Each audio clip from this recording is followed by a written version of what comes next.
Hello students, तो आज हम पढ़ने वाले हैं पॉली एक्सक्लूजन प्रिंसिपल के बारे में। अब पॉली एक्सक्लूजन प्रिंसिपल हमें यह बताता है कि एक ही एटम के अंदर अगर हम कोई भी दो इलेक्ट्रॉन्स ले रहे हैं और उन दो इलेक्ट्रॉन्स के क्वांटम नंबर जो जो टोटल चार होते हैं, वो चार के चार क्वांटम नंबर हम निकाल रहे हैं, तो कभी भी वो दो इलेक्ट्रॉन्स के वो जो चार क्वांटम नंबर्स हमने निकाले हैं वो सिमिलर नहीं मिल सकते।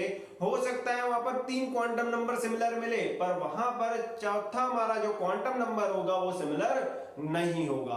क्या बताता है poly exclusion principle? It states that in a single atom, एक ही एटम के अंदर, no two electrons will have an identical set of all four quantum number, कोई भी दो इलेक्ट्रॉन ऐसे होंगे ही नहीं जिनके पास चार के चार क्वांटम नंबर का जो सेट है वो सिमिलर हो, आइडेंटिकल हो।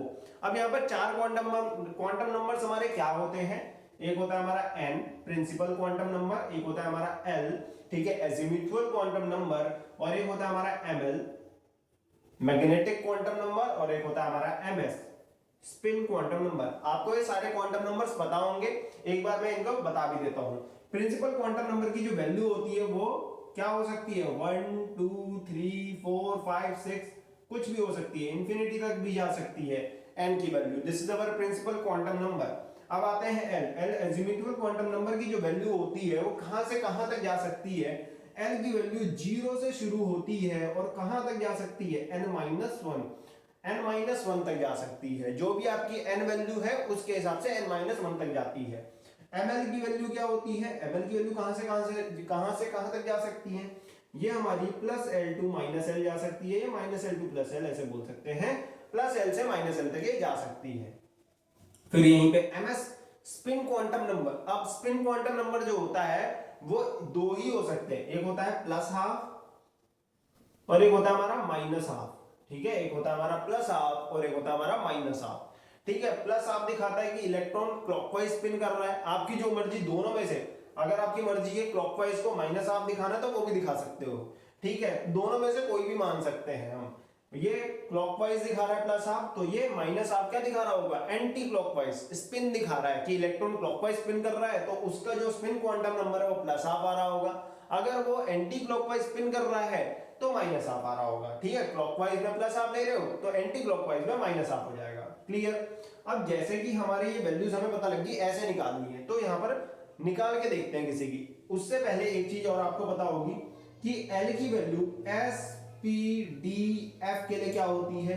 L की वैल्यू S के लिए 0 रहती है, P के लिए 1 रहती है, D के लिए 2 रहती है, F के लिए 3 रहती है। ये भी वैल्यूज का हमारा काम आएगा। जैसे कि यहाँ पर हमने कोई एक एटम उठा लिया, जैसे कि फ्लोरीन का एक एटम उठा लिया, एटॉमिक नंबर इसका हो गया हमारा 9।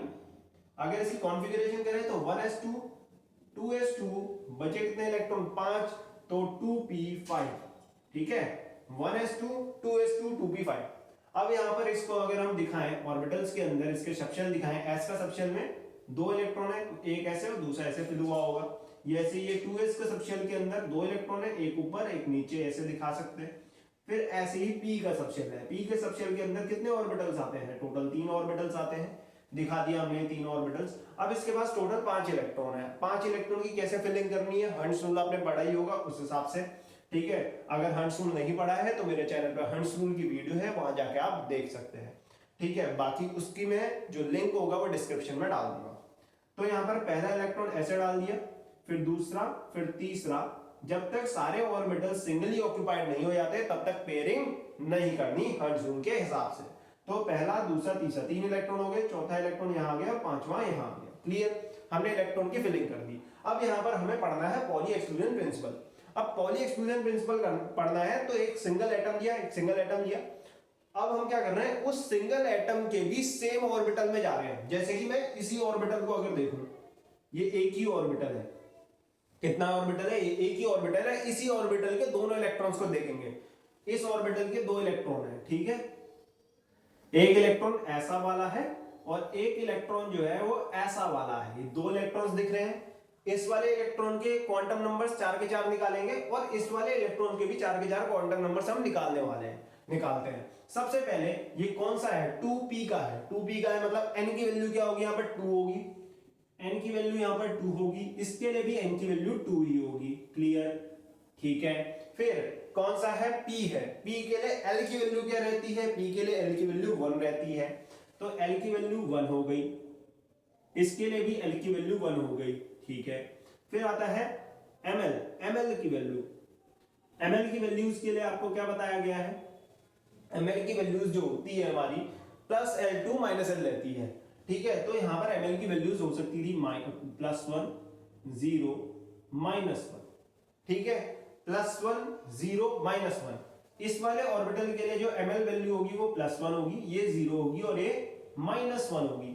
मतलब अभी मैं इस ऑर्बिटल के इलेक्ट्रॉन्स को देख रहा हूं, इस ऑर्बिटल के लिए ml की वैल्यू क्या है हमारी 0 है ना, इस ऑर्बिटल के लिए ml की वैल्यू क्या है 0 है, और मैंने उसी ऑर्बिटल का दूसरा इलेक्ट्रॉन लिया है, तो इसी ऑर्बिटल का दूसरा लिया है, तो इसके लिए भी ml की वैल्यू क्या होगी 0। समझ में आ रहा है क्या, ml की वैल्यू +L2 -L जा सकती है, तो L की वैल्यू क्या है 1, तो +1 0 -1 हो सकती है, तो इसे +1 मिलेगा। इस वाले ऑर्बिटल के लिए ml की वैल्यू +1 होगी, इस वाले ऑर्बिटल के लिए ml की वैल्यू 0 होगी, और इस वाले ऑर्बिटल के लिए हमारी ml की वैल्यू -1 होगी, वो हो गया। अब हमने इलेक्ट्रॉन इस ऑर्बिटल का लिया था तो ml की वैल्यू उसके लिए 0 थी, और दूसरा इलेक्ट्रॉन भी इसी ऑर्बिटल के लिया तो उसके लिए भी ml की वैल्यू 0 है। अब आता है स्पिन पे, स्पिन क्वांटम नंबर, और स्पिन क्वांटम नंबर निकालते हैं दोनों के। तो यहां पर देखो इसकी स्पिन जो है वो कैसी है, अप स्पिन है, अप स्पिन या इसे अप स्पिन बोल सकते हो, क्लॉकवाइज जो मर्जी, अप स्पिन को +½ और डाउन स्पिन को -½ से दिखा दो। तो अप स्पिन के लिए हमारा स्पिन क्वांटम नंबर +½ होता है और डाउन स्पिन के लिए हमारा स्पिन क्वांटम नंबर -½ होता है, ठीक है। अब यहां पर चेक करो कि कितने क्वांटम नंबर्स आपको सेम मिले। पहला ये क्वांटम नंबर सेम है, एक हो गया, दूसरा भी सेम है, ठीक है, तीसरा भी हमारा क्वांटम नंबर सेम आ गया। पर यहां पर देखो चौथा जो हमारा क्वांटम नंबर है वो सेम नहीं मिला। यही बताता है poly exclusion principle. Poly exclusion principle यही कह रहा है कि कोई भी दो इलेक्ट्रॉन्स एक ही एटम के अंदर ऐसे एग्जिस्ट नहीं करते जिनके चार के चार क्वांटम नंबर्स क्या हो जाए, सिमिलर, आइडेंटिकल हो जाए, तो नहीं है। हमने एक ही एटम के एक ही ऑर्बिटल के दो इलेक्ट्रॉन लिए, एक ही ऑर्बिटल के दो इलेक्ट्रॉन ले रहे हैं, इसी ऑर्बिटल का एक इलेक्ट्रॉन ये रहा, दूसरा ये रहा, इनके तक हमारे क्या है, चार के चार क्वांटम नंबर सेम नहीं है। क्या अगर तीन क्वांटम नंबर सेम मिले तो चौथा quantum number spin quantum number क्या हो जा रहा है, चेंज हो जा रहा है, अलग हो जा रहा है। तो यही था हमारा पॉली एक्सक्लूजन प्रिंसिपल। अगर मैं यहाँ पर दो अलग अलग ऑर्बिटल्स के इलेक्ट्रॉन्स को चेक करूं, जैसे इस दो ऑर्बिटल के इलेक्ट्रॉन में एक इस ऑर्बिटल का इलेक्ट्रॉन ले लेता हूं, ठीक है, एक तो 2s वाले ऑर्बिटल का इलेक्ट्रॉन ले रहा हूं, वो ये वाला ले रहा हूं जिसकी स्पिन अप स्पिन थी, और एक दूसरा इलेक्ट्रॉन में ये वाला लेता हूं, ठीक है, 2p ऑर्बिटल का एक इलेक्ट्रॉन ले रहा हूं जिसकी उसकी भी स्पिन अप स्पिन थी, स्पिन दोनों की इस बार सेम है, क्लियर, ठीक। n की वैल्यू 2, इसके लिए n की वैल्यू 2, दोनों के लिए 2 2 है। l की वैल्यू, l वैल्यू s के लिए क्या आती है, 0 आती है, 0, और इसके लिए l वैल्यू क्या आएगी, इसके लिए l वैल्यू क्या आएगी, 1 होती है p के लिए, क्लियर। अब अगर मैं इसकी क्या निकालूं, इसके लिए ml की वैल्यू निकालूं, तो इसके लिए एक ही ml की वैल्यू एग्जिस्ट करेगी, वो 0 होती है, क्लियर। और इस वाले के लिए ml वैल्यू क्या है हमारी, -1, इस वाले के लिए ml की वैल्यू क्या है हमारी, -1, ठीक है, इसके लिए ml की वैल्यू -1 है। एक काम करते हैं, इसके ये वाले ऑर्बिटल का ये वाले इलेक्ट्रॉन को देखते हैं, उसमें आपको और क्लियरिटी मिलेगी, ठीक है। ये वाले ऑर्बिटल को देख रहे हैं क्योंकि वहां पर क्या होगा हमारा, ये वाला ना, इस वाले ऑर्बिटल को देखो, ये वाला इलेक्ट्रॉन उठाया हमने इस वाले ऑर्बिटल का, तो ऐसा क्यों कर रहा हूं मैं, क्योंकि ml की वैल्यू दोनों सेम हो जाए, ठीक है। तो इसके लिए ml वैल्यू दोनों की क्या होगी, सेम होगी। इस वाले ऑर्बिटल के एक इलेक्ट्रॉन को उठाया तो उसके लिए ml की वैल्यू क्या आ गई, 0। अब स्पिन निकालो, दोनों की स्पिन क्या ली थी, अप स्पिन, तो ये भी +½ और इसकी भी स्पिन +½ ही है, क्लियर, दोनों की स्पिन सेम है। अब यहां पर देखो स्पिन दोनों की हमने सेम रखी थी, ml की वैल्यू दोनों की मैंने सेम रख दी थी ये वाले ऑर्बिटल लेके, ठीक है। पहले मैं ये ले रहा था, उसके लिए ml की वैल्यू डिफरेंट आ रही थी, पर मैंने ये वाला लेके ml की वैल्यू सेम दिखाने की कोशिश करी, तो वहां से हमें स्पिन क्वांटम नंबर सेम मिला, मैग्नेटिक क्वांटम नंबर सेम मिल गया, प्रिंसिपल क्वांटम नंबर सेम मिल गया, पर एक क्वांटम नंबर जो है हमारा एजिमुथल क्वांटम नंबर वो सिमिलर नहीं मिला। मतलब हमने दो अलग ऑर्बिटल्स के भी इलेक्ट्रॉन उठा लिए जिनकी स्पिन सेम थी, ठीक है, जिनकी स्पिन सेम थी, जिनके लिए मैं ऑर्बिटल की ml value magnetic quantum number ही सेम ले रहा था, पर वहां पर क्या चीज डिफरेंट आ गई, हमारा एजिमुथल क्वांटम नंबर डिफरेंट आ गया। मतलब कोई भी दो इलेक्ट्रॉन्स ऐसे एग्जिस्ट ही नहीं करेंगे एक सिंगल एटम के अंदर कि जिसके लिए सारे के सारे क्वांटम नंबर्स क्या मिल जाए, सिमिलर मिल जाए। क्या ये बात समझ में आ गई? यही था हमारा सिंपल सा पॉली एक्सक्लूजन प्रिंसिपल। अब पॉली एक्सक्लूजन प्रिंसिपल से हमें दो बातें पता चली। क्या है वो दो बातें, वो सुन लो पहले। कि अगर हम बात करें एक ऑर्बिटल की, तो एक ऑर्बिटल में दो से ज्यादा इलेक्ट्रॉन एग्जिस्ट नहीं करते। क्यों नहीं करते? सुनो, पॉली एक्सक्लूजन प्रिंसिपल क्या कह रहा है कि कभी भी हमारे चार के चार क्वांटम नंबर सिमिलर नहीं होने चाहिए। अगर एक ऑर्बिटल के अंदर, ये जैसे मैंने एक ऑर्बिटल है, जैसे कि यही है, इस ऑर्बिटल के अंदर एक इलेक्ट्रॉन ये था, एक इलेक्ट्रॉन ये था, यही दोनों इलेक्ट्रॉन को देखो। अब इसके अलावा अगर हम कह रहे हैं कि ऑर्बिटल के अंदर तीसरा इलेक्ट्रॉन आ जाता, अगर तीसरा इलेक्ट्रॉन आता तो कुछ ऐसा आता, ठीक है, या वो कुछ ऐसा आता, कैसे भी आ सकता है। तो जो तीसरा इलेक्ट्रॉन आता उसके लिए मैं अगर एक क्वांटम नंबर्स निकालता, तो उसके लिए क्वांटम नंबर n की वैल्यू, मैं इसी वाले ऑर्बिटल के लिए बात कर रहा हूं, ठीक है। इसी वाले ऑर्बिटल के अंदर जैसे दो इलेक्ट्रॉन है, बाय चांस इसके अंदर ये तीन इलेक्ट्रॉन आ जाते हैं और तीसरा इलेक्ट्रॉन ऐसी स्पिन में आता, कैसी भी स्पिन में, तो उसके लिए n की वैल्यू 2 रहती, l की वैल्यू 1 ही रहती, ml की वैल्यू 0 ही रहती, और स्पिन उसकी क्या हो जाती है, उसकी स्पिन क्या है, डाउन स्पिन दिखा रखी है मैंने, तो -12 स्पिन क्या हो जाती है, -12। तो ये वाला इलेक्ट्रॉन जो है और ये वाला जो इलेक्ट्रॉन है, इनके दोनों के चार क्वांटम नंबर सिमिलर हो गए। देखो, दोनों के चार क्वांटम नंबर क्या हो गए, सिमिलर नहीं हो गए। और पॉली एक्सक्लूजन प्रिंसिपल तो ये बोलता है कभी हो नहीं सकते।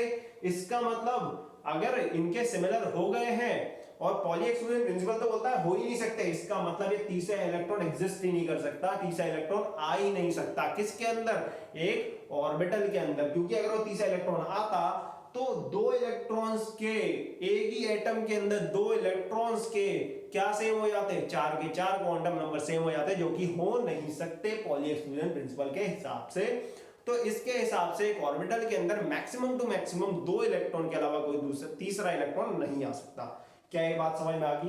पहली बात तो ये, इससे ये पता लगी। दूसरी बात क्या पता लगी हमें यहां से, कि जब भी एक ऑर्बिटल के अंदर दो इलेक्ट्रॉन आते हैं तो वो अपोजिट स्पिन में आते हैं, कभी भी एक जैसी स्पिन में नहीं आते। जब भी एक ऑर्बिटल के अंदर दो इलेक्ट्रॉन्स आते हैं तो एक अप स्पिन में आता है तो एक डाउन स्पिन में आता होगा, ठीक है। मतलब एक एंटी क्लॉकवाइज रिवॉल्व करता होगा तो दूसरा क्लॉकवाइज करता होगा, मतलब दोनों का जो स्पिन है वो सेम नहीं मिल सकता, एंटी पैरेलल स्पिन होना चाहिए, अपोजिट स्पिन होना चाहिए। क्योंकि अगर सिमिलर स्पिन में वो दो इलेक्ट्रॉन्स आ जाएंगे, अगर ये दोनों इलेक्ट्रॉन्स ऐसी स्पिन में होते, अगर दो इलेक्ट्रॉन थे और ये ऐसी स्पिन में होते, तो उस टाइम पे भी इनके जो हमारे क्या थे, चार के चार क्वांटम नंबर वो सेम हो जाते, क्योंकि उस टाइम पे इसकी स्पिन और इसकी स्पिन सेम होती, और इन दोनों में जो डिफरेंस आ रहा था वो स्पिन का ही आ रहा था, तो इसकी स्पिन प्लस हाफ और इसकी भी प्लस हाफ स्पिन होती, और दोनों के चार क्वांटम नंबर क्या हो जाते हैं, सेम हो जाते, जो कि पॉली एक्सक्लूजन प्रिंसिपल के हिसाब से नहीं हो सकते। मतलब कि हमें दो पॉइंट्स पता लगे पॉली एक्सक्लूजन प्रिंसिपल से, कि एक ऑर्बिटल के अंदर मैक्सिमम टू मैक्सिमम दो इलेक्ट्रॉन आ सकते हैं, और दूसरी बात ये पता लगी कि ऑर्बिटल के अंदर वो जो दो इलेक्ट्रॉन आते हैं वो अपोजिट स्पिन में, एंटी पैरेलल स्पिन में आते हैं। ये हमें पॉली एक्सक्लूजन प्रिंसिपल से पता लगा, और ये सारी बातें हैं पॉली एक्सक्लूजन प्रिंसिपल के बारे में। इसके साथ हमारा पॉली एक्सक्लूजन प्रिंसिपल जो है वो खत्म हो जाता है। Thank you.